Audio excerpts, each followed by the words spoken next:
Tonight, UBC is delighted to host this important discussion to help inform your decision for this provincial election. Enjoy the debate, stay safe, stay healthy, and on or before October 24th, please remember to vote. An extraordinary time. Scary, nerve-wracking. Now we need a lot more compassion. Health. I mean, the health of the public. It's hard for me to find a job right now. How are we going to move forward? A short season of promises. Quality, accessible health care. To remove provincial sales tax completely for a year. Plans. Affordable housing. We're building it with a long-term view. And pushback. Mr. Wilkinson wants to stand and yell and scream and jump up and down. John Horgan called an unnecessary election. We are ready to put an alternative in front of British Columbians. Now, together face-to-face to help you decide. The 2020 BC Leaders Debate.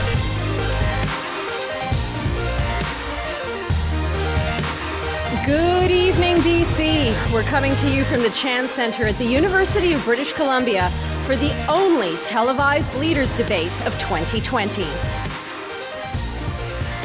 My name is Shachi Curl, and I will be your moderator for the next 90 minutes.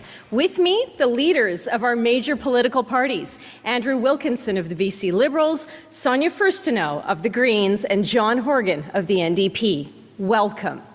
We thank UBC for its support in holding our debate here. Now, we are observing some strict COVID-19 protocols this evening. The leaders and I are physically distanced. There will be no handshakes at the end. And that's because this is anything but a traditional election campaign.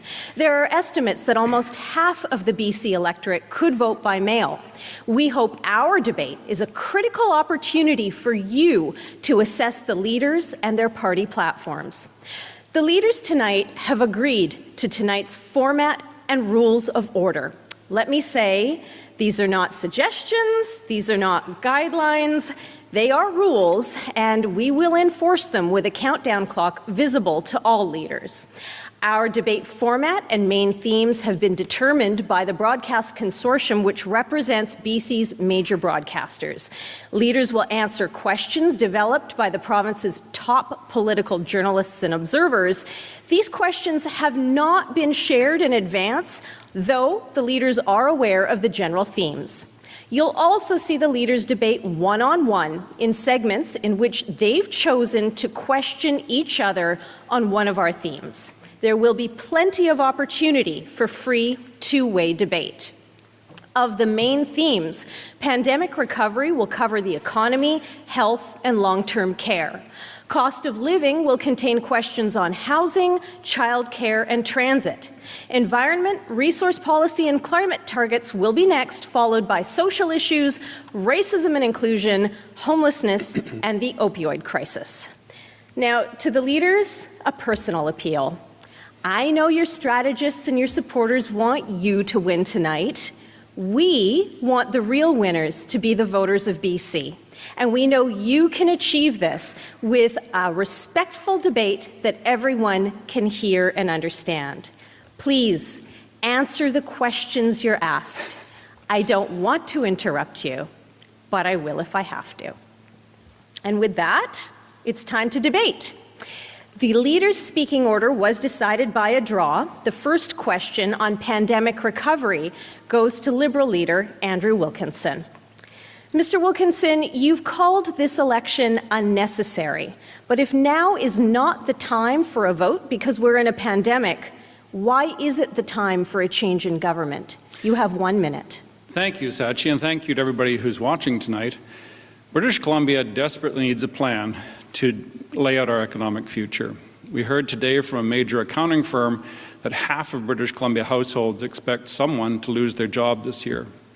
Another third can't pay their bills. So British Columbia needs a plan. And we believe that the livelihoods of British Columbians are at stake. We have to come up with that plan for the future, and the BC Liberal Party has a plan, a comprehensive plan, that it starts with getting rid of the provincial sales tax for a full year and then reducing to 3% the second year. Providing a bridging finance program for our tourism and hospitality industries. and also making sure that small businesses can survive, because this is going to be a tough winter. And we've got to hang together and make sure that British Columbians can see the light at the end of the tunnel. It's going to be tough, but we can do it together. Thank you, Mr. Wilkinson. Your next question. You've promised to scrap the PST for a year and bring it back at 3% until, in your words, the economy recovers. That is projected to be a $10 billion bite out of provincial coffers. How are you going to make up the lost revenue? We've been very clear saying that this economy is like a wartime economy. We have to invest in British Columbians. It's time to accept there are going to be deficits all around the Western world, and we've got to take the chance to borrow money at very low interest rates, which governments can do, to invest in our people, to make sure that they can survive economically for the next year or so. We need to make sure that COVID vaccine becomes available as soon as possible, and we expect there will be deficits, but we can get back to a balanced budget within about 5 years of the vaccine becoming available. This is the time to invest in ourselves, invest in our people, and make sure that British Columbians can look forward to prosperity in the future. It's not going to be easy, but when we work together, we can really make British Columbia a wonderful place. There are 5 million of us here, and we have enough skills and enough abilities and the resources behind us to make sure that British Columbia prospers into the future. Once we get through COVID, we're going to have a lot of work to do, but we will succeed when we do it together. First question to you, Mr. Horgan. Thank you, Mr. Wilkinson. Mr. Horgan, your governing partners, the Greens, had said that your government was stable, and yet you called this snap election. At a time when British Columbians need their political leaders to be focused on governing, you are campaigning. You also broke your agreement on fixed election dates. Why should voters trust you again? You have 1 minute. Well, thank you, Sachi, for the question. I also want to acknowledge we're on the territory of the Musqueam peoples, and I'm delighted to be here at UBC this evening. I grappled with the decision to call an election. I looked at the challenges that we're facing as British Columbians. We're in a pandemic. We will be in a pandemic next spring and likely next fall and beyond. I looked at the challenges British Columbians were facing. Our worlds have been turned upside down. And I think the best course of action is to put the politics and the election behind us and focus on the needs of British Columbians. We have worked collaboratively, the Green Party and my caucus, to do a whole bunch of very extraordinary things in a short period of time. But it's been 3.5 years since British Columbians had their say. And I believe as we're going into the recovery phase and making sure that everyone's safe, we should ask British Columbians what they think and where they want to go. I believe it's the right time to do that so we can all be focused on British Columbians after October 26th or 24th. Mr. Horgan, your next question. We have been, as you mentioned, in a pandemic for 7 months, but you did not share the details of your $1.5 billion economic recovery plan with British Columbians until days before calling this election.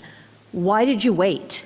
Well, we wanted to get it right. We put in place an economic recovery task force that involved labor, large businesses, small businesses, Indigenous groups, not-for-profits, and a whole host of others to ask them what they felt was the highest priority for the BC government. And then we asked British Columbians what they wanted to see from their leaders. Do they want us to invest in healthcare? Do they want us to make sure that we're bridging some businesses that were struggling, like tourism?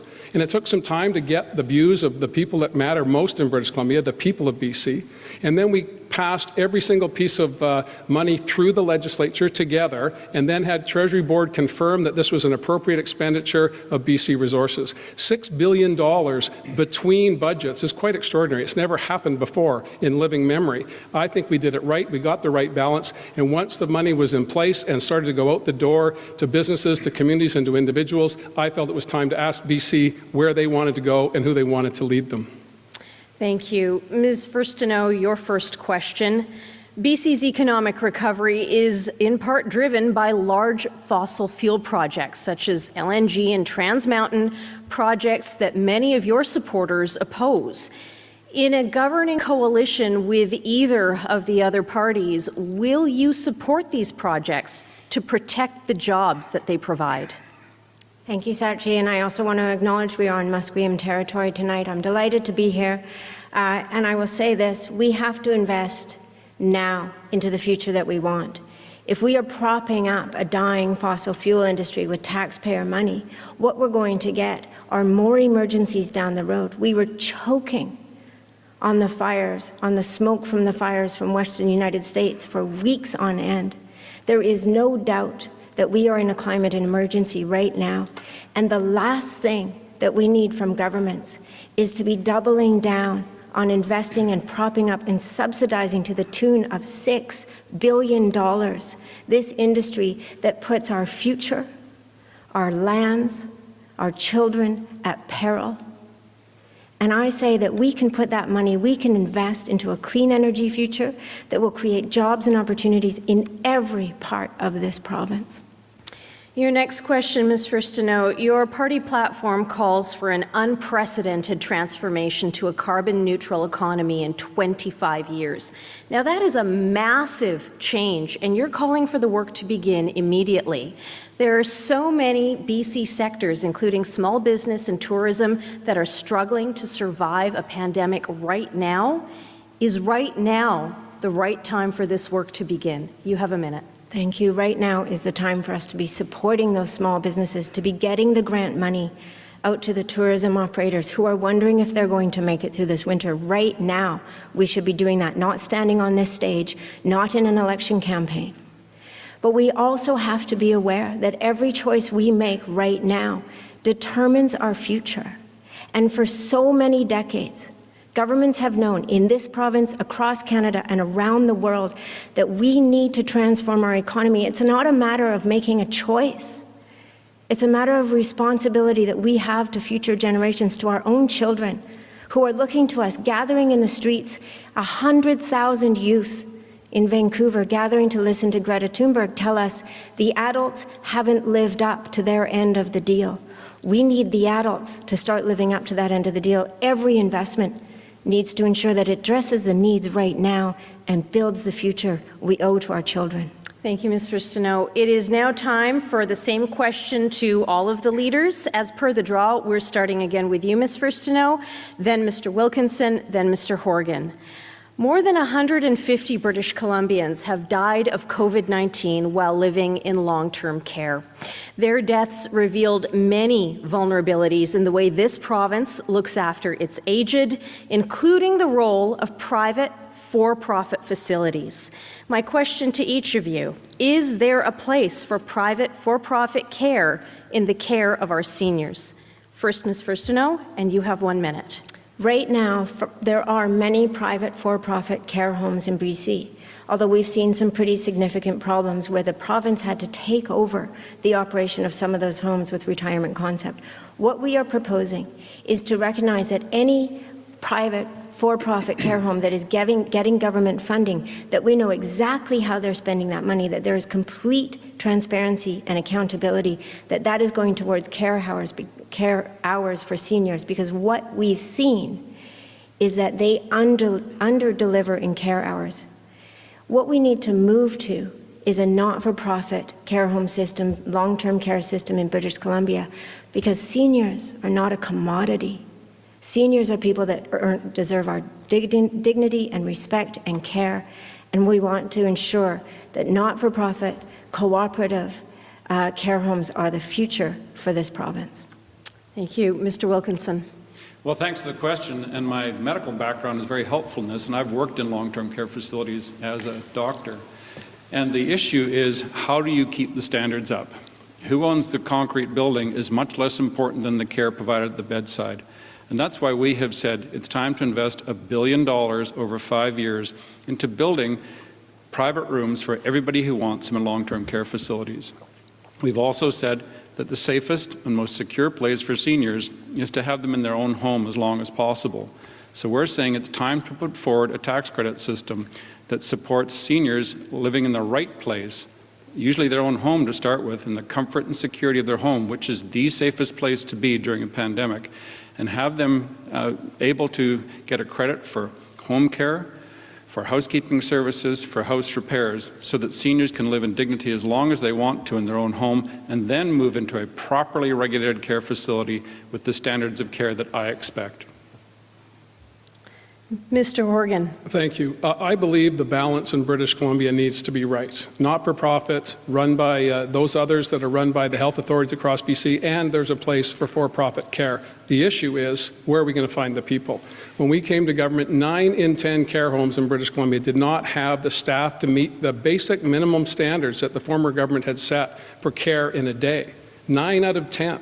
And so that means that the 10,000 workers that were fired at the turn of the century were not able to help seniors when COVID hit.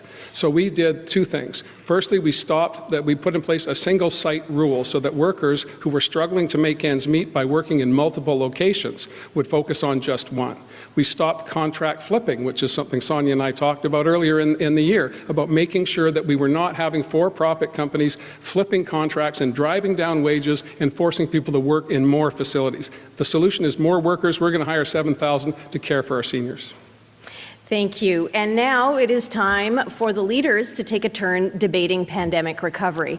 Leaders, each of you are going to have a chance to ask a question of another leader of your choice for 15 seconds. That's going to be followed by an answer uninterrupted for 30 seconds before a minute and a half of two-way free debate. And I'll remind you that the leader who is not involved in this segment does not speak.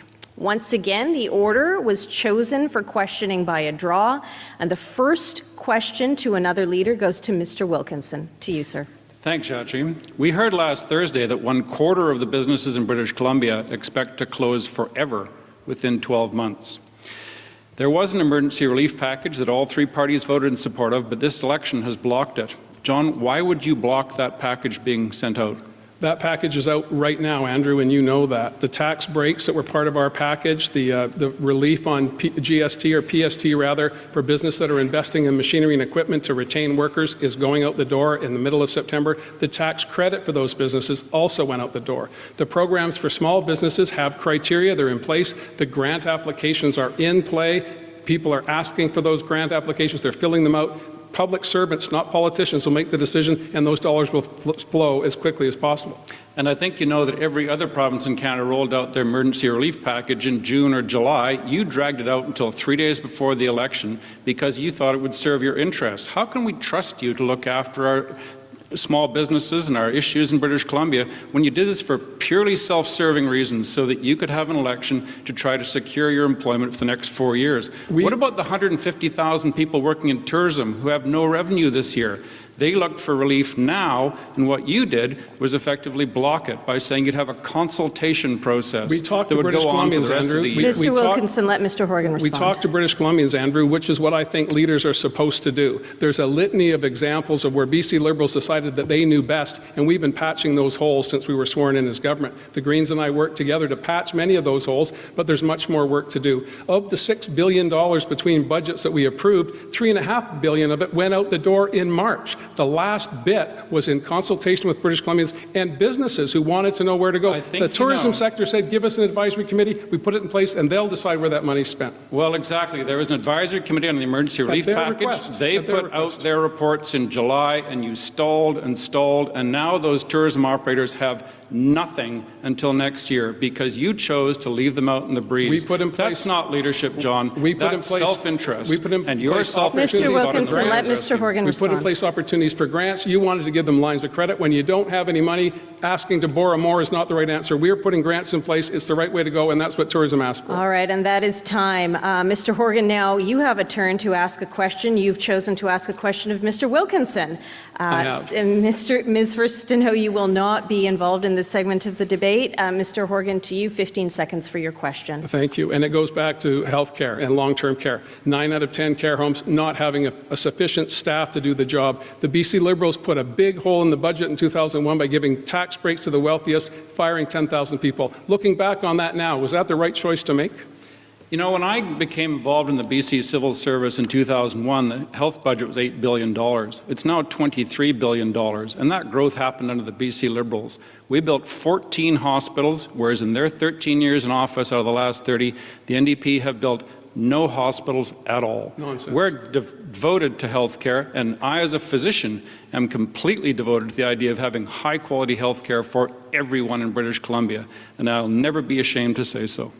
You fired 10,000 people, largely women, to give a tax break to the wealthiest people in BC. Your former colleague, George Abbott, wrote a book about it. I commend it to your Christmas reading. It was the wrong thing to do. It focused on people who didn't need help and punished those who did. That doesn't build community, it doesn't build our economy, and it certainly didn't help seniors when the pandemic hit. This is your recurring theme of creating this division amongst British Columbians of us and them. You put out a brochure for your candidates saying how to divide British Columbians. We're talking about bringing people together. We have to work together through this pandemic, and calling names and talking about things that happened 17 years ago will not help us get into the future. We've got to work together. The consequences, Andrew, of your decisions were profound and tragic for seniors who found themselves in a pandemic without sufficient people to help them, and others who were going from place to place to place to make ends meet. That's a profound mistake. I think you should acknowledge that, take responsibility for it, and then we can start to build the togetherness that you're talking about. To take responsibility for things like not building any hospitals, even though we've made promises.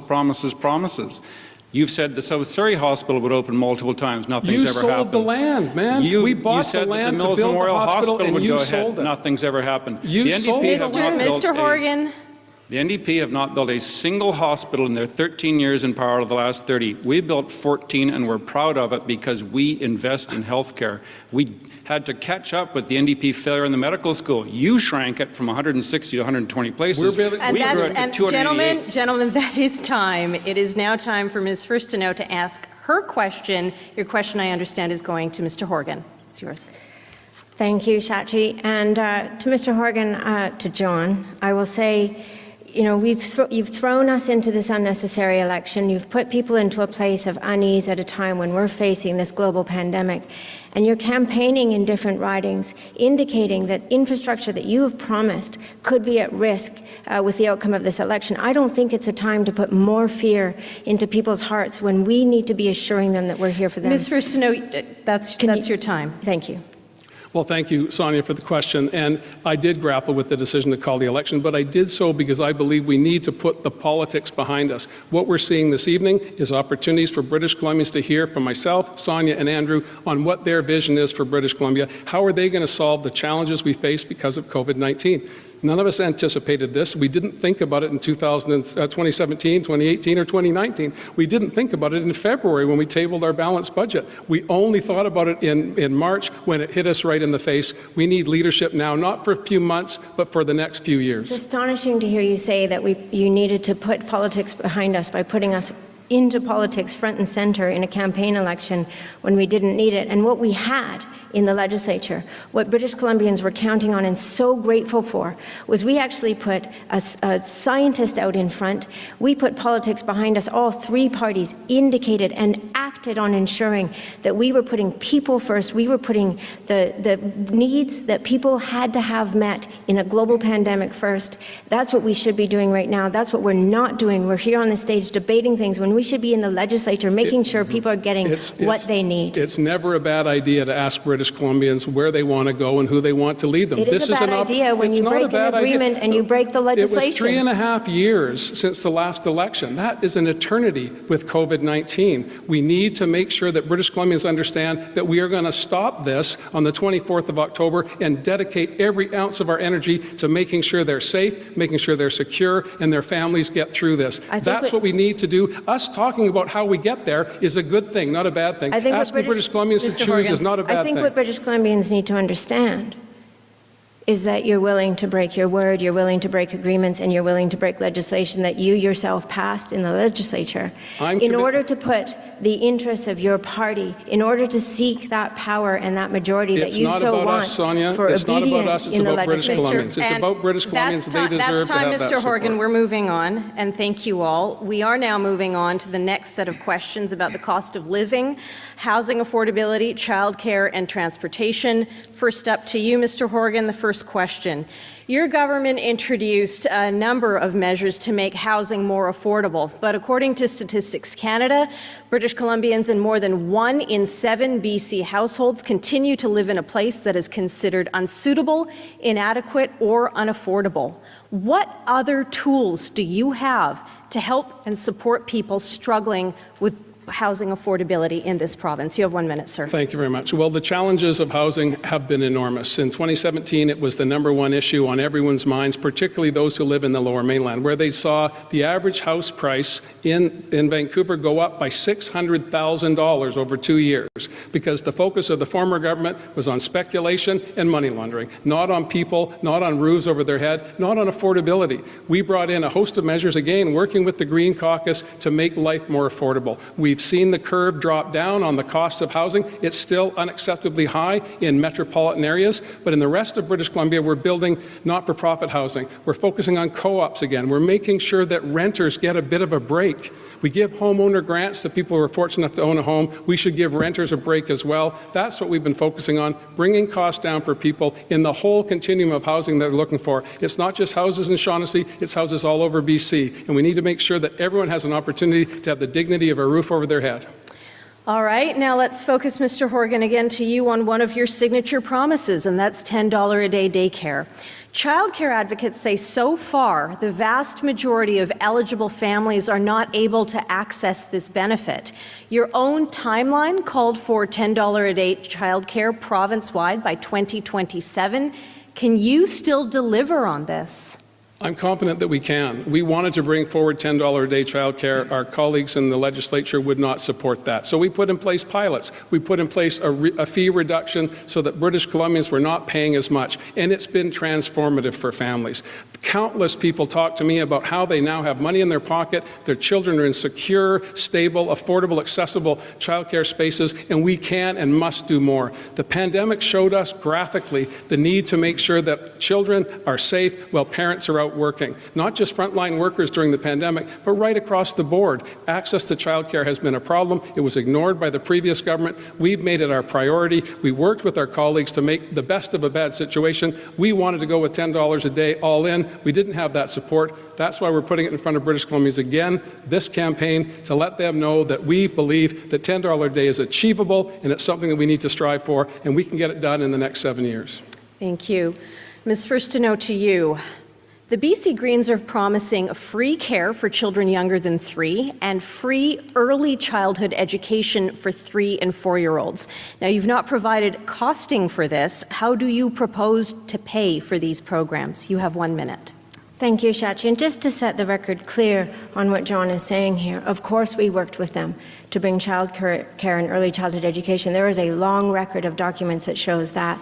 And it's a little disingenuous to not put the truth about that working relationship. But in terms of our plan for early childhood education, what we have in that plan is to roll it into our public education system so that every parent of a 3 and 4-year-old knows that they have that 25 hours of early childhood education. We include that into the cost of our public education. We've put over $100 million towards this in terms of ensuring that we can have those spaces built into our public schools, recognizing there is nothing more important in a child's educational career than that start of early childhood education at 3 and 4 years old. We want to have the most successful province that we possibly can. It starts with early childhood education. Thank you. Your next question. Another key promise of yours is to implement a 4-day work week. In a minority government, would you insist that a governing partner move forward with this promise? Is it a deal breaker? To be clear, the promise isn't to implement a 4-day work week. It is to work with stakeholders, with labor, with businesses, to incentivize and find ways to support businesses to create a more healthy work-life balance for them and their employees. We've seen examples of this in other countries. In Japan, where Microsoft Japan went to a 4-day work week and saw an increase in productivity and an increase in worker health and happiness. We have to look at the world we're in right now and say, how can we have the healthiest, most thriving population possible? And we've had all of these increases in productivity and working from home, and yet we still adhere to this 100-year-old idea of working 5 days a week. If we can have more productivity, more revenue, better health outcomes, better mental health, better work-life balance, let's look at the ways to do that and work together with stakeholders, business, and labor to bring those programs forward. Thank you, Ms. Furstenau. Mr. Wilkinson, to you now. You've promised to privatize ICBC, but a look at the rates in Alberta show that private car insurance for some drivers is skyrocketing. So how are you going to ensure that your plans to privatize auto insurance will bring down rates for everyone, including young drivers? And you have a minute, sir. What we're talking about is competition. Privatization is a confusing term. What we're talking about is keep the ICBC no-fault model and allow other insurers to offer their products in competition. They do it in Saskatchewan. It works in different places across Canada in different forms. And what's the concern? Why would you not allow competition and see if they can come up with a better price? The same thing's true not just for the bodily injury from car accidents, but also from the vehicle damage. Let's have competition and see what the choices are and let people make up their own minds. People are really tired of being pushed around by the ICBC monopoly, being told that they have no choice. We've seen this with young people who've seen their rates go through the roof from $1,500 to $7,000 under the NDP. That's not acceptable. So we've said give those younger drivers 2 or 4 years credit on their driving record, depending whether or not they've taken driver education. We can do better. We don't just have to live with this old dinosaur of ICBC. Nobody else in the world uses it, and why do we? Thank you. And your next question, sir. During your party's last term, the average cost of a new home in Metro Vancouver increased 50%. According to Dr. Peter German's report, the role of dirty money laundered through provincially regulated casinos was a part of the problem. If elected, will you commit to continuing the money laundering inquiry? Of course. I practiced law for 25 years. Mr. Justice Cullen is a highly respected member of the judiciary. He needs to get on with his work, and he suspended his work to stay out of the politics of this election. So the Cullen inquiry needs to proceed, and the issue that you first started with was housing prices. Under the NDP, this last year alone, condo prices are up another 10% in Vancouver. Condo insurance is up anywhere from 40 to 400% under the NDP. It's not working. Their housing program is not exactly a housing program. It's an increased cost housing program. After all of the talk, after all of the promises, after all of the overblown promises of the NDP, housing is still a major problem, and we have said there's a better way to deal with this. We've got to anticipate the supply of housing for the 60,000 people coming to British Columbia every year, year after year. We need to do better by providing housing for everybody in British Columbia. That will bring the price down rather than the tight market the NDP have left. Thank you. And now again, it is time for some leader-to-leader debate, this time on the cost of living. Same rules apply, a 15-second question, a 30-second uninterrupted answer, and a minute and a half of free debate. And the first question this round for another leader goes to you, Ms. Furstenau. Thank you, Shachi, and my question is for Andrew. You're proposing a massive tax cut to the PST, and you'll say that this is to help cost of living, but it has no actual outcomes. When you take the revenue out of what we need right now to be able to provide services to the people of BC, come to the question, Ms. Furstenau. How can you justify that? Our view is that British Columbia is in a tight spot now. This is like a wartime economy when we hear that a quarter of businesses may close within a year and half of our families expect someone to be unemployed in the next year. So we've said it's time to turbocharge the BC economy. If we drop the PST to zero for a year, businesses will reinvest. Things will go on sale. People will buy equipment and they will go out shopping and they will enjoy their lives right here in British Columbia because it has to be spent in British Columbia to get the tax break. That's time, and now free debate between the two of you. And the challenge with this is that you can't really identify outcomes that would come from that PST cut. What we need, and what economists are telling us right now, is that we need to invest in services, we need to invest in infrastructure, we need to build the economy that we want. Taking that $6 or $7 billion hole in revenue can really undermine government's ability, in addition to your platform, which seems to have a pretty massive deficit attached to it. Why would you want to put more deficit into the government's coffers right now when we need to be investing every penny into the future that we want to build? And your point is right. We need to be investing every penny we've got. Governments can borrow money very cheaply these days. That's why we need to build infrastructure to create employment, to get people going and building British Columbia. And we're talking about investment that the BC Business Council said was one of their highest priorities. When they advised John Horgan in the summertime, he ignored their advice. They said cut the PST in half for 2 years. We said let's cut it fully for a year because this pandemic is not going away quickly. We've got to boost the economy, and that's a very good way to do it, according to the economists. We've seen the results that happened in the early 2000s when there's a 25% tax cut across the board. We saw cuts in services. We see the results of that right now, 20 years down the road when people are suffering from mental health issues, from housing and homelessness. This is what is the outcome of those kinds of tax cuts. And I have said there will be no cuts to government services under a BC Liberal government. We've got to keep the budget going because those people sleeping in the park near my house Thank you, need a Mr. home. Wilkinson. Thank you. That is time. But now back to you with a question to Mr. Horgan. You have 15 seconds for your question. Well, coming back to housing, we've learned that condominium prices have gone up by 10% in the last year in Vancouver. House prices are up 5%. Condo insurance up as much as 400%. You promised British Columbians affordable housing. To eliminate the speculation tax so the speculators that used to support the BC Liberals can get back to the good old days, the Wild West of driving up costs. The speculation tax has meant that 11,000 condominiums that were vacant are now being populated by renters. That's bringing down costs for regular people, and you know full well that if you give back to the 1% that are affected by the spec tax, the $115 million, we'll have no money to build the housing that we need. It works for everybody. It's very popular except with BC Liberals. Well, I think you know the rents in Metro Vancouver are up $2,000 per year since your government took office. That's not true. Your housing plan is a complete fiasco That's not because true. the cost of housing is the highest it's ever been, while incomes are actually going down. Rental situations are still difficult because the rent vacancy rate is still the same as it was when you took office.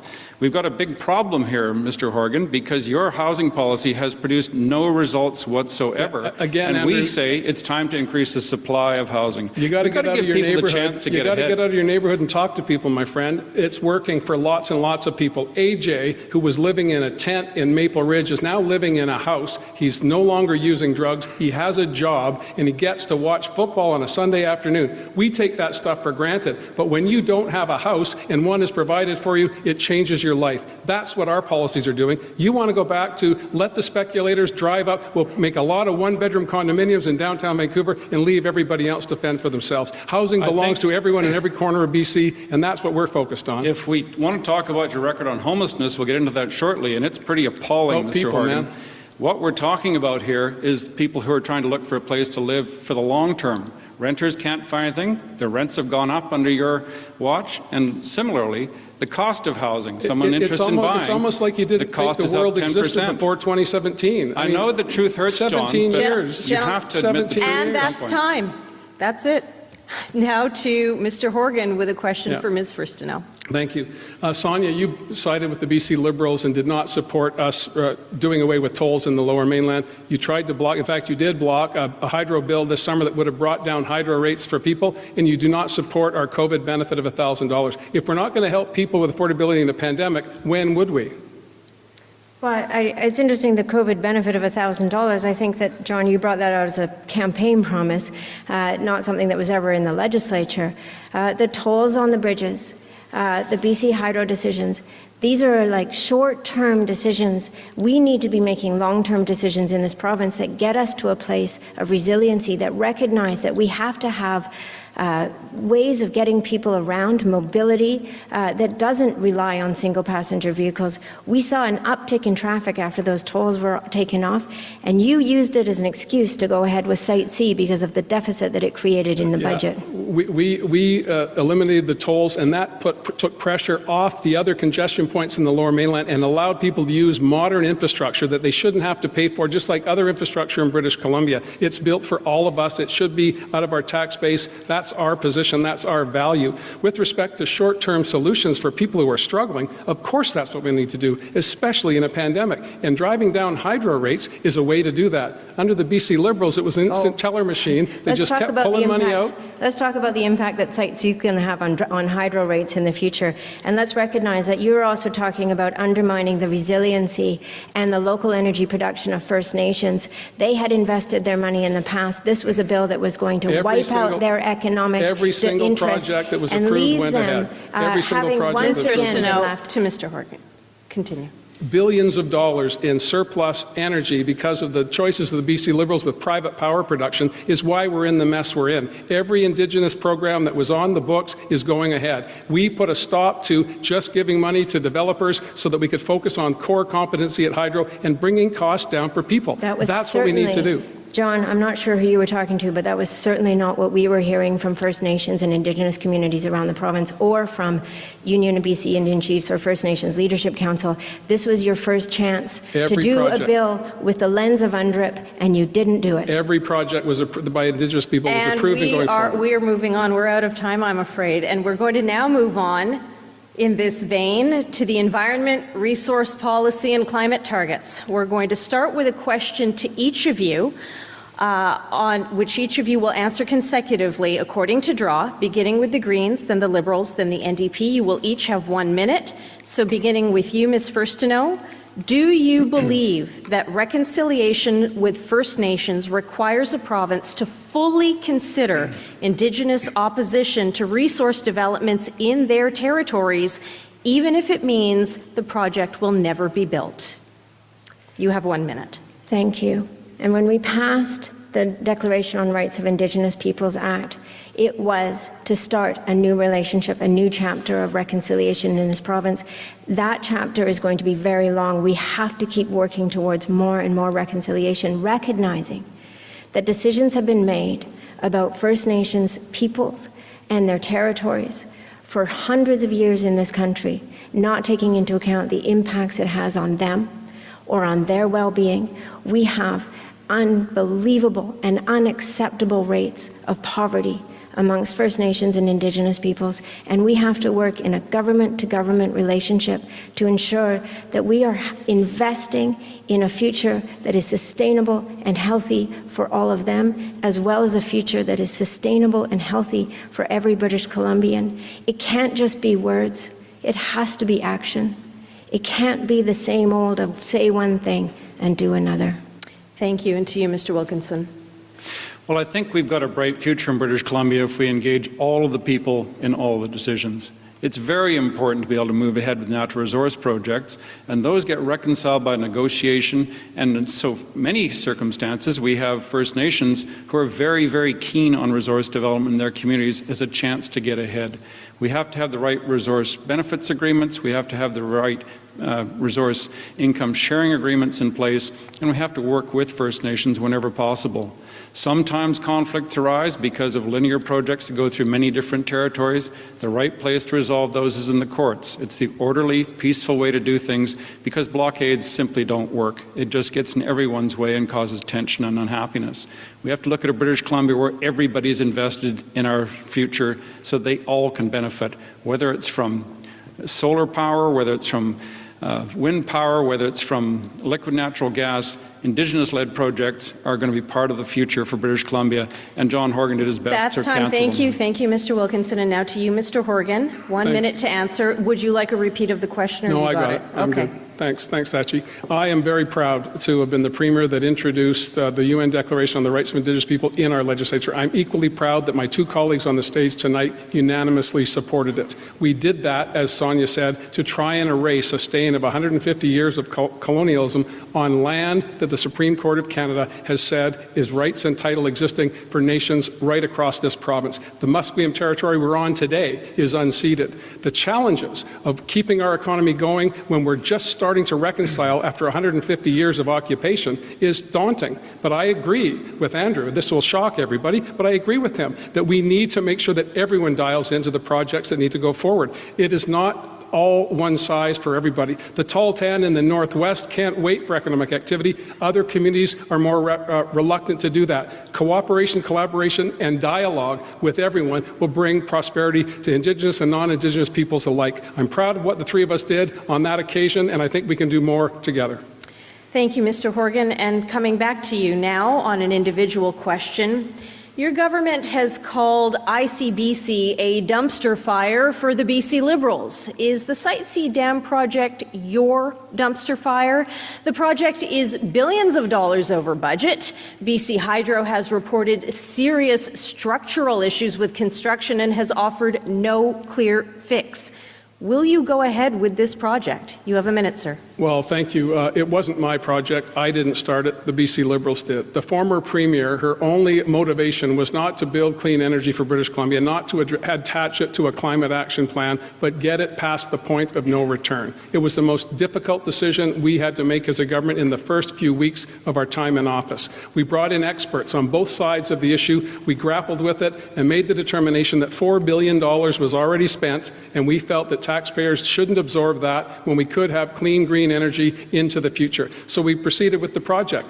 New challenges have come forward. We've appointed an individual who used to work for Mr. Wilkinson's government to look at the economics, to look at the engineering, and report back to government. When we see that report, we'll make a decision. I'm not going to foreclose anything at this point in time. Site C was not our project. We inherited it. We're doing the best we can for the ratepayers and the people of British Columbia. It's a daunting challenge, but I believe we're up for it.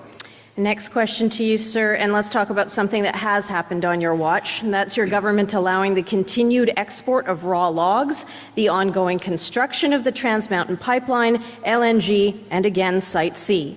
Why would a voter who puts climate issues first ever support the NDP?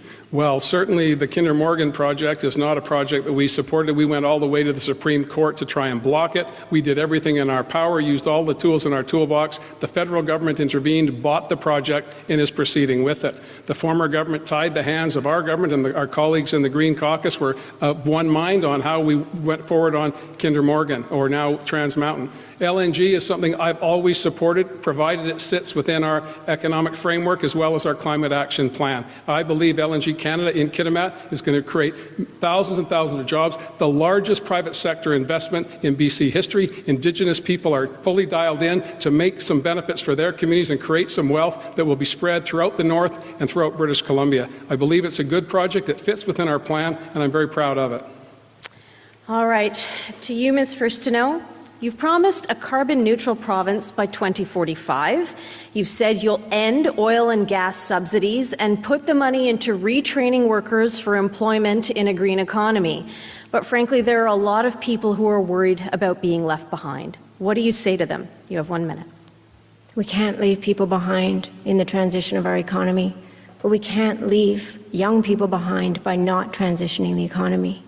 We have to do this. So many governments have not done it in the past. We're now in the emergency that we're in. And propping up an industry with taxpayer money, as these two have decided to do with the fracking and LNG of LNG Canada, $6 billion to keep it afloat because it can't make it on its own makes no sense. But if we were building a clean economy with renewable energy, instead of going ahead with Site C, which is to provide subsidized electricity to fracking, we could have invested that money into green, clean energy projects in every region of this province and have those family-sustaining jobs in every part of BC. Instead, all the poker chips on LNG and fracking and the largest point source emission project in Canada. Thank you. Your next question. Your caucus opposed the NDP moving forward on big fossil fuel projects, but you continued to support the Horgan government. You were a part of that caucus, Ms. Furstenau. Did the Greens abandon their principles in pursuit of power? You know, people talk about balance of power. We always talked about balance of responsibility, and the responsibility that we had not just to bring things around on one issue. We have to serve everybody in British Columbia, and right now people need us to be focusing on their needs.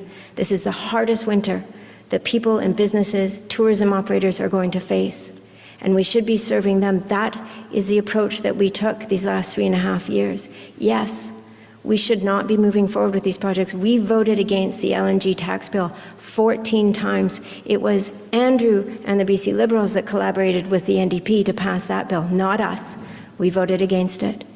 And we also supported all of the measures focusing on housing, focusing on social services, focusing on ensuring in this last year that people are getting the support and the help they need from government. That's what we need to do. Thank you. To you, Mr. Wilkinson, your first question.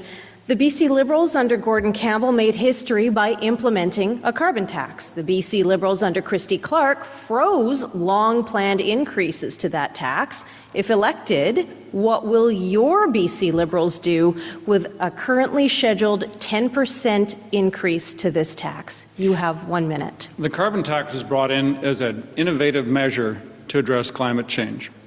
And we have ended up with the most fuel-efficient vehicle fleet in Canada as a result. It's been plateaued at certain periods when the federal government got involved because we couldn't be out of step with the federal government. But in terms of climate change, British Columbia's got a real opportunity.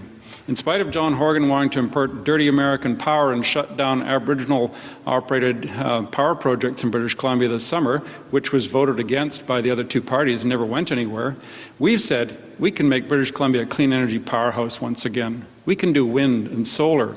We know that oil is going to be phased out in the next 30 years or so, so let's make British Columbia the powerhouse it should be, and that's possible because we are so good at what we do in electrical power. We also need electric charging stations for vehicles around the province so that we can make transportation cleaner and greener. This is our plan to make British Columbia the clean energy powerhouse it should be. That's time, Mr. Wilkinson. It wasn't a clear answer to the question. Would you like 10 seconds to answer it again?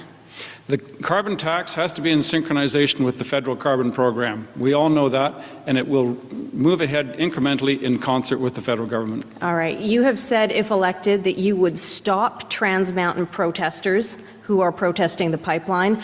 But Section 2 of the Canadian Charter of Rights guarantees freedom of expression and association. So how, then, do you propose to stop these protests? Well, the courts in Canada are very accustomed to dealing with these kinds of things. We see it regularly across Canada.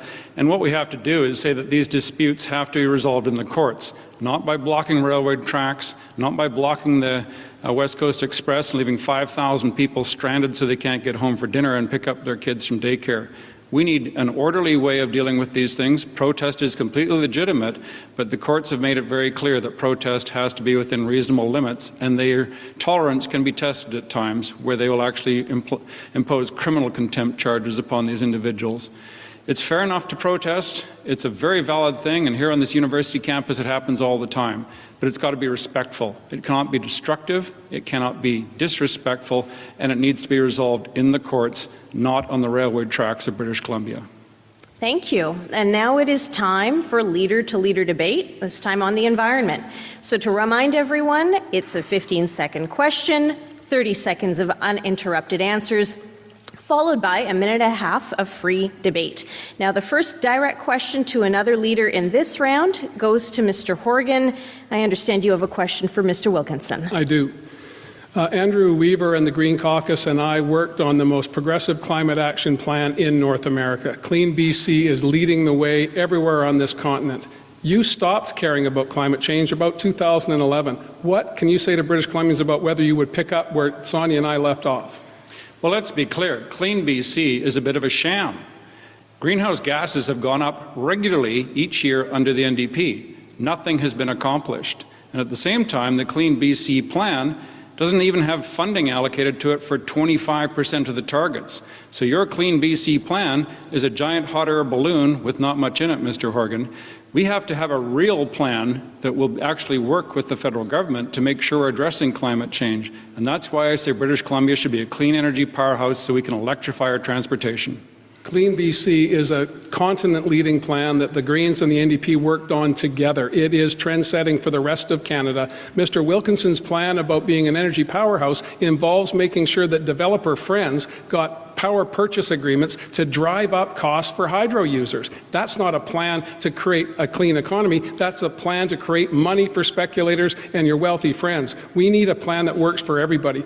Do we need charging stations around BC? Yes, we do. We have more than any other jurisdiction in North America, and we need to keep building on that.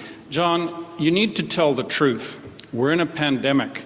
People are in crisis. It's like when you have a very ill patient in the hospital, you tell them the truth.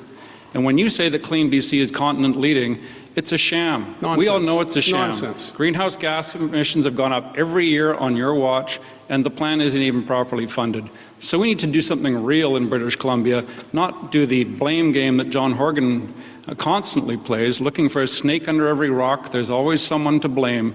We need to actually work for British Columbians and get things done, because we're in a pandemic and we require an economy that will build us into the future. Mr. Wilkinson brought forward the plan. It is funded. We're continuing to work on it. We're funding more spaces in our universities for science, math, engineering, and technology so that we can have our younger people unlock the challenges of the future. And that's how you build a plan that works. You drove up tuition fees. You did away with grants for kids going to school. You're not building a BC. You're shutting it down for your friends to make more money.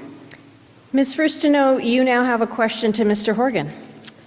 Thank you, Chachi. And the question is around old growth. We have precious little old growth left in British Columbia, and under your government, the logging of old growth continued at the same rate as it did under the previous government. How do you answer the people who recognize the importance of protecting old growth at a time like this? Thank you, Sonia, for the question. And I recall that you were very supportive of the report that came to us that we commissioned to look at how we could manage old growth going forward. It will result in the deferment of 353,000 hectares of old growth forest into the future. I think that's a positive plan. We need to consult with Indigenous peoples, because at the end of the day, the land that our forests are on ultimately belongs to them. That collaboration can't happen overnight. I think the plan is in place. A few weeks ago, you thought it was a good one. I don't know why you don't think it's so good today. Well, that plan, I would say, is in place because we pushed for action on old growth. We were the only voices in the BC legislature raising it. And I will point to the kind of new math that gets used all the time in talking about what is protected. It often includes scrubby, subalpine trees, not the deep river valley bottoms of old growth that we all consider to be that iconic, and the responsibility that we have as a province to protect some of the last old growth in the world. This is so important. Your government has shown that they're not interested in protecting old growth, and it's going to go.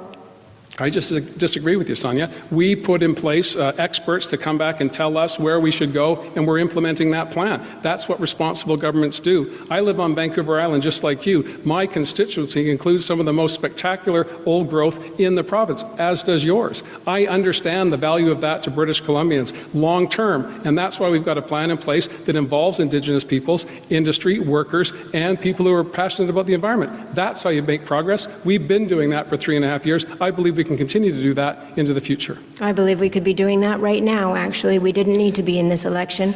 But I also believe that I've seen reports about 4 out of 5 regions in British Columbia are not only logging old growth unsustainably, but logging all forests unsustainably, exceeding what the government levels of sustainability are, and cutting down way more trees than we can afford in this province. We need sustainable forestry in this province. I'm sorry, that is time, and it is time now for Mr. Wilkinson's question to Ms. Furstenau. Thank you. And Sonia, your party made John Horgan Premier. He broke his deal with you 3 weeks ago. He broke his own law on fixed election dates. He called this election for purely selfish reasons. Can John Horgan be trusted on the environment, or anything for that matter? Thank you, Andrew, for the question. And I think that what we need right now, more than ever, we're in a global pandemic, is we need people to be able to recognize that when people are elected, when we are elected to office, that we put aside partisanship and we put our duty to service above all.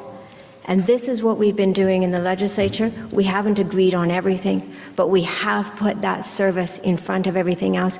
We need to get back to that. And I'm glad you bring up the concept of duty, because it's something that was hardwired into me as a practicing doctor. You've got a duty to the patient, just like Dr. Henry has a duty to every one of us in British Columbia to protect our health, and we fully support her work. And so this issue of duty comes up, and we look to Mr. Horgan and say, where did your duties lie when you called this election 3 weeks ago for no reason other than to protect your own job security? Nobody wants this election except you. And yes, I've been working with Ms. Furstenau through the summertime to make sure the funding was in place to deal with the pandemic. We all worked in a very collegial way. I said back in March, we need to fight the virus, not each other. And Ms. Furstenau and I proceeded on that basis. So where do you think we can go in British Columbia with a Premier like this who breaks all the rules after people have agreed to act in a trusting manner to serve the people of British Columbia? More than any other time, I think in any of our lifetimes, we have overlapping emergencies. What I would like to see is for all of us to agree that we have to treat these emergencies the way we treated COVID-19, where we said this is above partisanship. We have to put the health and well-being of people first. We should be doing that with the opioid and overdose crisis. We should be doing that with the housing and homelessness crisis. We should be doing that to ensure that we have sustainable transportation that's accessible and affordable for everybody in this province. We should be making sure that teachers feel safe in their classrooms. We should all be rising above partisanship in a time like this. And that is time for that segment. It is now time to move on to issues surrounding social issues, including racism and inclusion, homelessness, and the opioid crisis. And we're going to start this segment with a personal question to each of you about racism. You're going to answer this question consecutively, first beginning with Mr. Wilkinson, then Mr. Horgan, then Ms. Furstenau. And the question is this. This has been a time of tough conversations about the inclusion and treatment of those who are Black and Indigenous and people of color. How have you personally reckoned with your own privilege and unconscious bias as a white political leader? We're going to give you a little bit of extra time on this question. You have 1 minute and 15. Each of you do. This is a very important question for all of us to look into ourselves to answer. I came from Alberta as a young doctor, started work at St. Paul's Hospital, and met people from parts of the world I'd never come across before. I had to get used to the idea that it wasn't all like Southern Alberta, that there's a more complex world out there. I then worked in Indigenous communities, Dease Lake, Lillooet, Campbell River, dealing with a lot of Indigenous people as patients. Got to know them, got to know their way of life, and I believe there's a young, maybe not so young man in Lillooet now who was named after me when I delivered that baby from his mother. And so that's the kind of experience that humanizes it for you and makes you realize we are all equal. We all have to feel like we belong here, that we're citizens, and we'll be respected in British Columbia. And to my mind, that's one of the highest duties of government, is to make sure that every single person in this province feels that they are equally engaged and involved. And when I hear John Horgan talking about us and them, good and bad, friends and enemies, it's actually kind of sad to see a leadership figure like Mr. Horgan degrade himself by going to dividing communities rather than uniting them. I believe that everybody in British Columbia needs to be treated equally, respectfully, and that's our duty in government. Mr. Horgan, to you. Well, thank you, Sachi. And I grew up in southern Vancouver Island. I was a lacrosse player. I played with Indigenous friends. I played with South Asian friends. For me, I did not see color. I felt that everyone around me was the same. And I brought that through my entire adult life, and I've instilled that in my children. And this generation and the generation after continues to see everyone equally. Gays, lesbians, people of color, regardless of who you are, people need to be included. I think it's a bit rich for Mr. Wilkinson to be talking about inclusion to me and casting aspersions on my character. What I've tried to focus on since I had the opportunity to represent people in my community is to bring people together, to unite people, to recognize that we are all in this, regardless of our background, regardless of our orientation. We all need each other to help out. I believe that what we need to do is tell the stories of our diversity. That's why we've established a Chinese-Canadian Museum, so that the 150 years of participation in our culture and our society... Sir, with the 15 seconds left, this is a question about your own personal reflection. And I'm saying to you that we need to tell the stories about who we are as British Columbians. That's what I grew up learning, and that's what I want to do as the leader of the government. I think that's critically important, that you lead by example based on what you believe. I haven't seen that from Mr. Wilkinson in the past week. And that is time, Mr. Horgan. And we go to you, Ms. Furstenau. I'll repeat the question. How have you personally reckoned with your own privilege and an unconscious bias as a white political leader? I think the moment for me that really hit it home was imagining being a mother and saying to my child, if you're approached by a policeman, don't do anything, just put your hands up. I can't imagine being a mother and imagining that my child, my son, might die because of the color of his skin. We aren't all equal. I wish we were, but we're not. In this province, in this country, and around the world, people who are black, people who are of color, are still experiencing systemic and personal racism on a daily basis. The three of us cannot reckon what that's like because we are white. But we have to, in our roles, work to end that systemic racism and work to ensure that all mothers can let their children go out and not be worried that they're going to be killed. Thank you, Ms. Furstenau. Now back to you. Per the draw on a specific question for each leader on social issues, your first question. The Greens have had trouble attracting candidates and voters who represent the diversity of BC. Why do you think this is? You have 1 minute. It's something we absolutely need to look at and work on, and it connects right to the question that you just asked. We're going to make better decisions as a province. We're going to make better decisions as legislators and decision makers when the people making the decisions bring all perspectives to the table. We have increased our diversity in this election campaign, despite it being a snap campaign, but we have a long way to go. And I'm committed to that. We need more people of color. We need more diversity. And we need to have that because it's how we're going to make better decisions. It is about perspective. When you haven't experienced how it is to be young or female or black or Indigenous, and you're trying to make decisions that impact those communities, you cannot understand it fully. So we need those people, we need that diversity so that we're making decisions that reflect what needs to happen in this province. Thank you. Your follow-up question. You have one of the highest rates of First Nations youth in your Vancouver Island riding, youth who are in care. Your MLA office has advocated for many young Indigenous mothers facing removal, apprehension of their babies by the provincial government. Why have you become so personally involved in these cases? We are still removing Indigenous children from their families at the same rate as during the residential school era. And the mothers and the parents that we see in our office are devoted and loving. Most of the removals that happen in this province, over 70%, are because of a subjective idea of neglect, which really means poverty. We're removing children because of poverty from their parents. The trauma of that on a child, on an infant's brain, on the mother, on the community, is what we are replicating generation over generation. It's why we have so many of the problems we have right now. I cannot understand why either of the two parties do not feel the urgency that I feel on addressing this issue. We need to stop this in Canada and in BC. Thank you, Ms. Furstenau. Now to you, Mr. Wilkinson, your first question on this theme. Longtime Liberal MLA Jane Thornthwaite apologized on the weekend for sexualized comments that she made about NDP MLA Bowen Ma. Ms. Ma is the youngest MLA in the BC legislature. You were present when the comments were made. You did not object. You did not interject. The leader sets the tone for the team. Are you setting the right tone? You have 1 minute.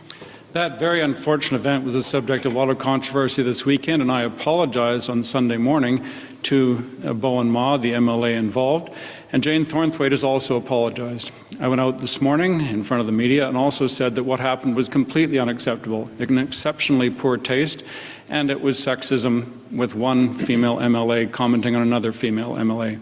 We have to move into a new world where those kinds of things aren't acceptable.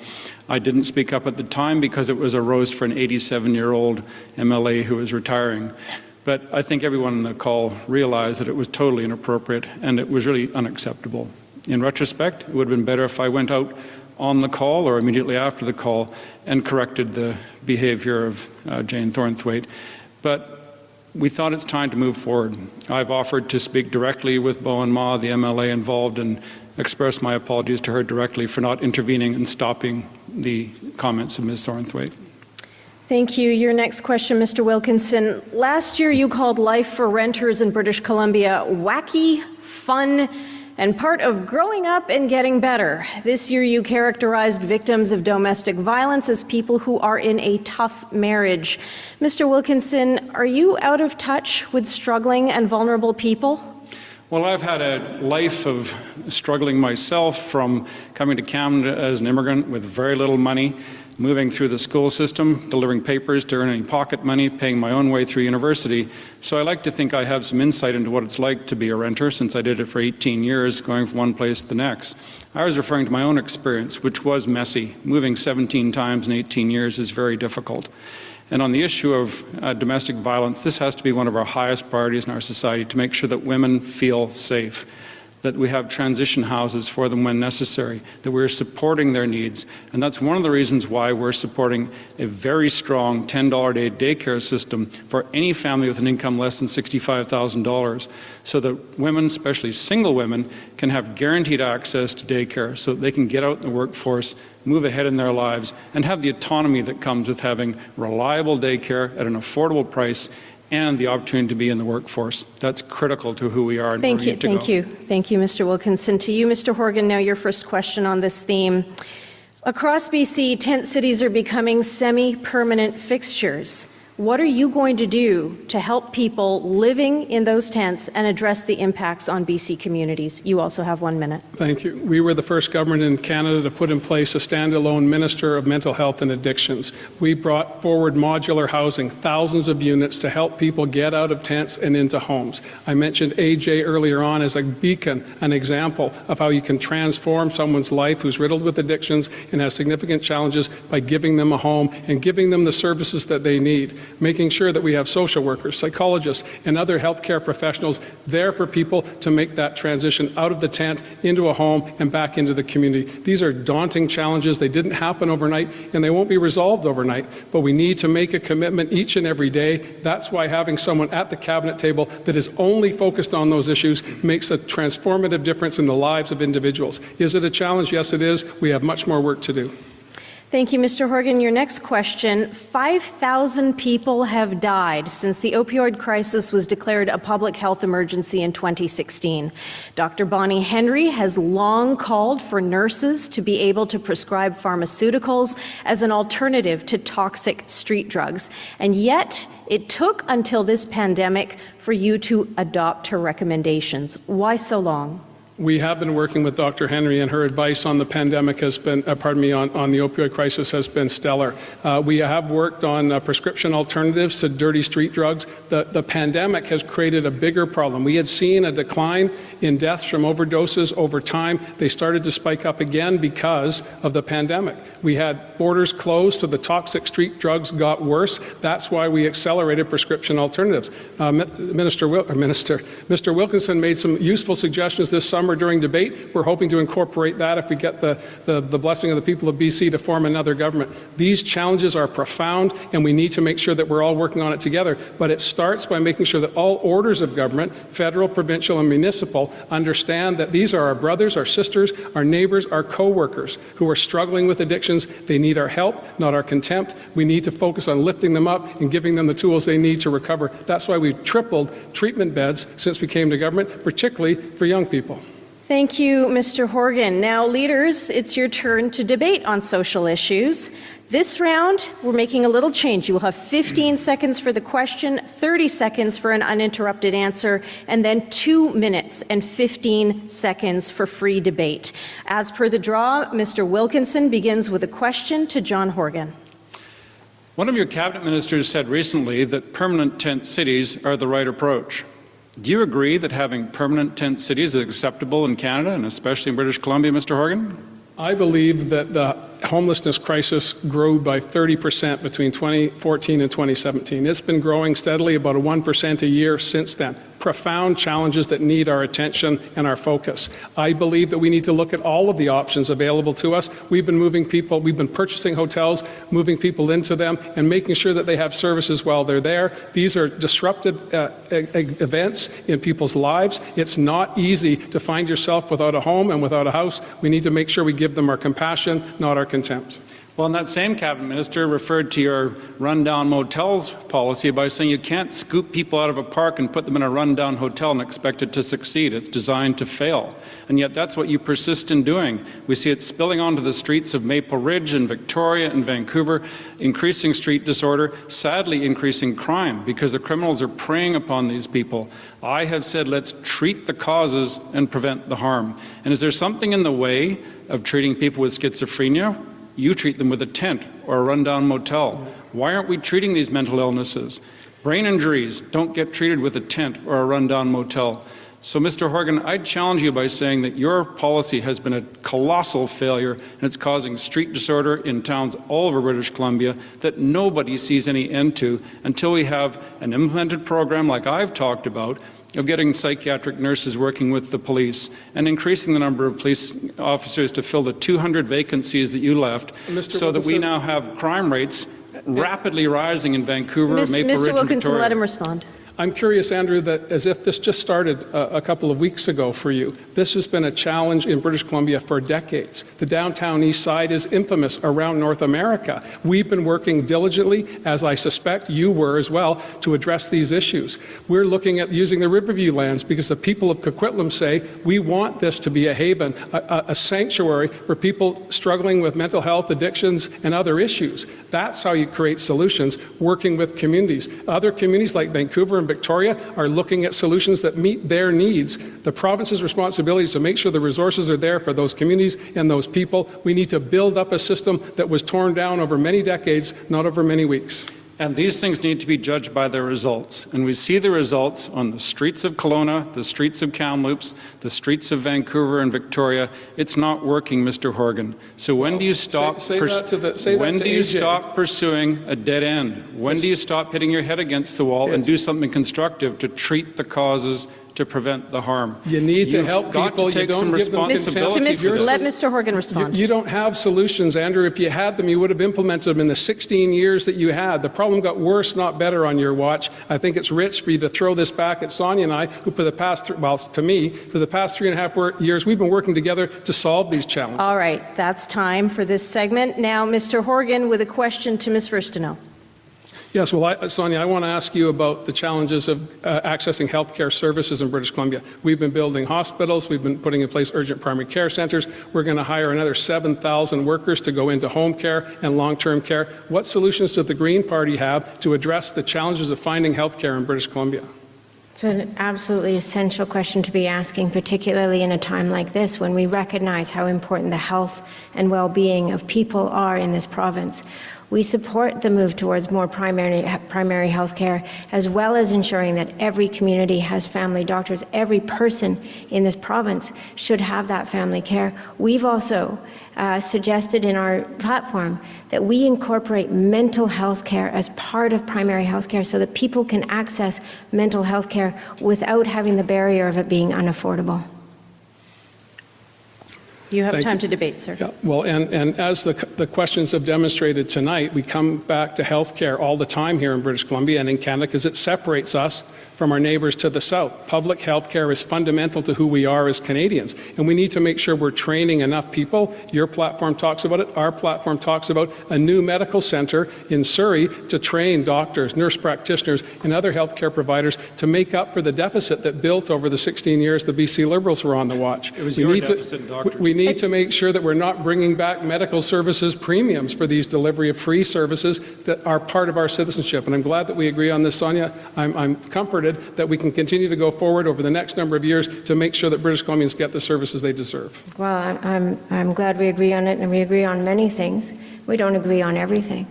But what we had was something unprecedented in BC for a very long time, which was parties working across party lines. I would point to the health regulation reforms brought forward by Adrian Dix, myself, and Norm Letnick, a fantastic example of what can be achieved when we work across all three party lines to put the public health, public trust, and public safety at the center of the work we do and not have partisanship and politicization in it.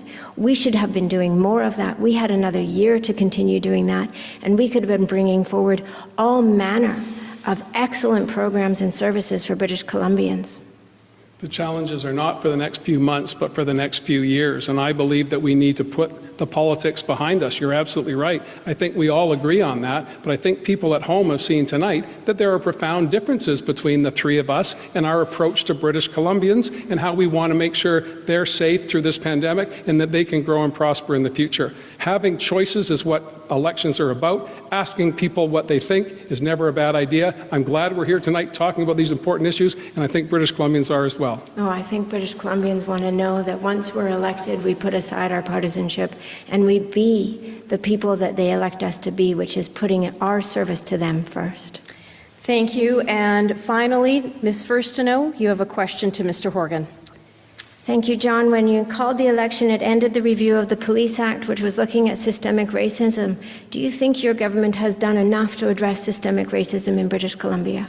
I agree systemic racism is a critical problem in British Columbia and indeed across Canada and, in fact, North America. What we've seen in the United States is a wake-up call for all of us. And I think we've heard tonight that all of us agree that we have a responsibility as white leaders to make sure we're doing what we can to reduce systemic racism. That's why we put in place an all-party committee. It will be revived, I'm confident, regardless of the outcome of the election. I think all of us agree on that. That's how we make change in people's lives, by putting it on the table, having the discussion, and then making the changes people need.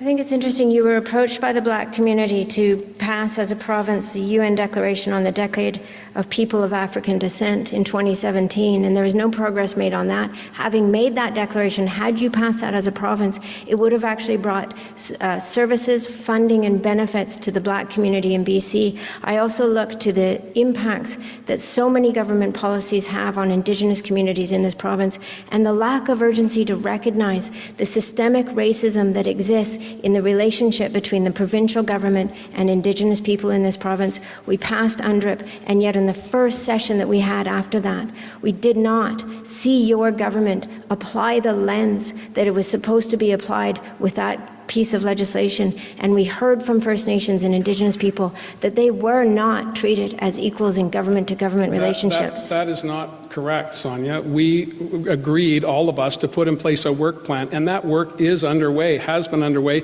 and will continue. A little thing called the global pandemic happened along the way, but despite that, officials in the government continue to work with the First Nations Leadership Council and other groups across British Columbia to make sure that the work that we all did together would be implemented and solidified, not just for a short period of time, but for the rest of time in British Columbia. That's what Indigenous peoples deserve, and I thought that's what we were all working on. I'm confident that there will be stumbles along the way. This is not perfect. Grand Chief Stuart Phillips said, quite famously, reconciliation isn't for wimps. So we're going to make some mistakes, we're going to disagree, but the fact of the matter is we now have a table and a framework to work under. I'm very proud of that, and I know you are too. I'm proud of the legislation being passed, and it was something that my colleague Adam Olsen put an enormous amount of effort and energy into ensuring that it was brought forward. But the work plan isn't sufficient right now, and the urgency to address systemic racism, both for Indigenous people and the Black community in this province, it doesn't seem to exist within your government. I just disagree with you, Sonia. We've been working on this from day one. Ravi Kahlon did a profound amount of work on anti-racism. He's passed that on to Ann Kang, and we're going to continue that work for as long as we possibly can. And that is time. That's it for that portion of the debate. And leaders, our time is almost up. So thank you, and let's get to closing statements. With the order by draw, Ms. Furstenau, you will make the first closing statement, then you, Mr. Wilkinson, and you, Mr. Horgan, after that. Each of you have a minute and a half. Ms. Furstenau, to you. Thank you, Shachi, and thank you for this evening. It's been an enlightening debate. I hope that the people watching at home have found it to be informative and helpful in making their decision. I know that we're in a really hard time. All of you are facing pressures and challenges that could not have been imagined before this year. We've never lived through a global pandemic before. We've never had to face the experience of wondering if businesses are going to make it through the winter, if our small tourism operators who have built their families and their lives ensuring that we have somewhere to recreate in this province are going to make it. We have teachers who are worried about the conditions that they're teaching in. We have parents worried about their children and their safety in school. And we have long-term worries. Are we going to be able to pay our rent, our mortgages? What does the future look like? And then overlapping all of that is a climate emergency that we're in, that government over government over government has ignored the evidence, ignored the warnings, and gotten us to this place. We've had for 3.5 years an unprecedented level of cooperation in the BC legislature. It serves people well. The best thing in this election is not to hand power to any single party, but to ensure that we have the kind of collaboration and cooperation that puts the people and their needs first. And to achieve that, vote Green. Thank you, Ms. Furstenau. To you, Mr. Wilkinson. Thank you for having us, Sachi, and thank you for the people for watching. Families across British Columbia are really worried about financial ruin in the next year. We need to pull together. We need to work together to put BC back in gear. In the spring, I said in March, it was time for us to fight the virus, not to fight each other. And that worked in a trusting relationship for a while until John Horgan broke that trust. He decided to look out for himself by calling this totally unnecessary election when he and the Greens had another year in their working arrangement. You have to decide whether you can trust John Horgan when he's doing this purely for his own interests. But when we get through this election, I'm hoping all of us can think about rebuilding BC. It's going to take effective, competent leadership to build British Columbia up again, to make it a place we're all proud of. We know that this can be the greatest place on earth, but we're all going to have to pull together. We're all going to have to make British Columbia our priority. We're going to have to invest in ourselves, in our families, in our kids, in our communities. Because we will beat this virus. We will do it because we're really good at what we do. And after that, we're going to have to build ourselves up to make this the very best place in the whole wide world to grow up and have a family. You'll need to decide who you want to lead this recovery from the pandemic. And I do hope you'll choose the BC Liberal team. My name's Andrew Wilkinson, and I'm hoping for your support whenever you decide to vote in the next 11 days. Thank you, Mr. Wilkinson. To you, Mr. Horgan, for the closing statement. Thank you, Shachi, and I want to thank everyone at home for staying with us for the past hour and a half, and I want to thank my colleagues for a very civil debate about the issues that matter to British Columbians.